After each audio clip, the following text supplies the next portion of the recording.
উচ্চ মাধ্যমিকে ষষ্ঠ রহরা রামকৃষ্ণ মিশনের রূপাঞ্জন চিকিৎসক হতে চায়। পাঠিয়ে দিচ্ছি, 2 মিনিট দ্বারা হয়ে গেছে এসে।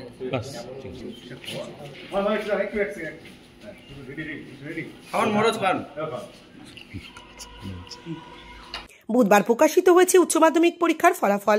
রাজ্যের মধ্যে মেধা তালিকায় সম্ভাব্য ষষ্ঠ স্থান অধিকার করেছে রহরা রামকৃষ্ণ মিশন বালকাশ্রম উচ্চ বিদ্যালয়ের ছাত্র রূপাঞ্জন সরকার। তার প্রাপ্ত নম্বর 492।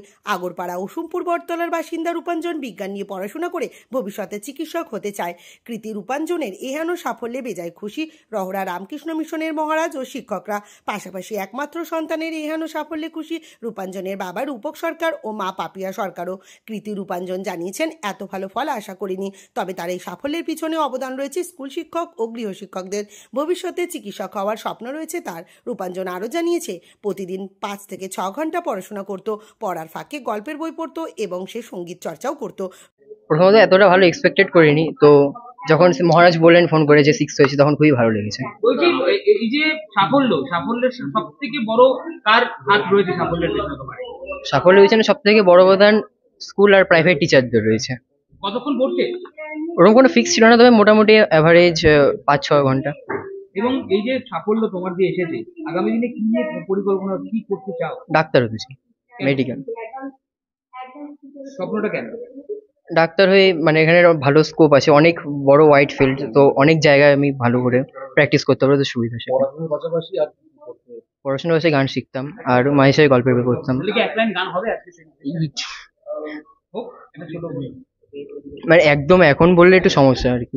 রূপাঞ্জনের মা পাপিয়া সরকার বলেন, মিশনের মহারাজ ফোন করে ছেলের সাফল্যের কথা জানান। ছেলের সাফল্যে তারা ভীষণ খুশি। ফোনটা যায় আর কি, মহারাজ বলছেন যে এক্ষুনি চলে আসুন, এরকম মিডিয়া আসবে, ওনারাও আসবেন। আমি একটু অবাকই হয়ে গেছিলাম যে কি ব্যাপার হলো, মিডিয়া আসবে, আমাদের ডাকছেন। তাই বললাম মানে রেজাল্ট কি বলবো, আপনি জানেনই না?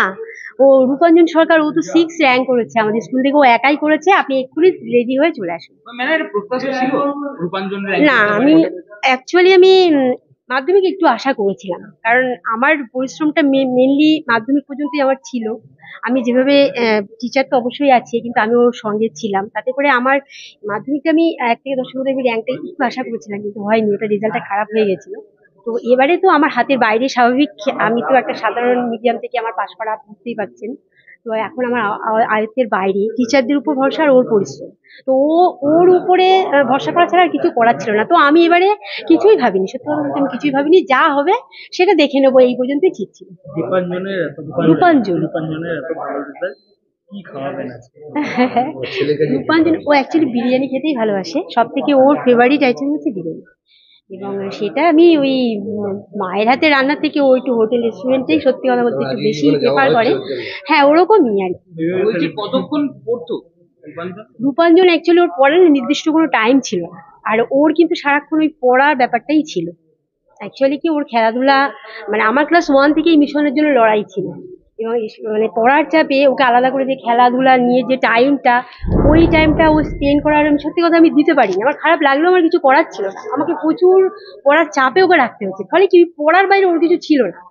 ওই সারাক্ষণ কেউ মানে টানা পড়া তো সম্ভব নয়, ওই পড়া, ঘরের মধ্যেই থাকা, আর একটু মাইন্ড রিফ্রেশমেন্টের জন্য মোবাইল তো বোঝেনি, একটু কম বেশি থাকবেই, সেখানে কিছু বলার থাকে না, সেইটুকুনি। আর সাইডে গানটা শিখি।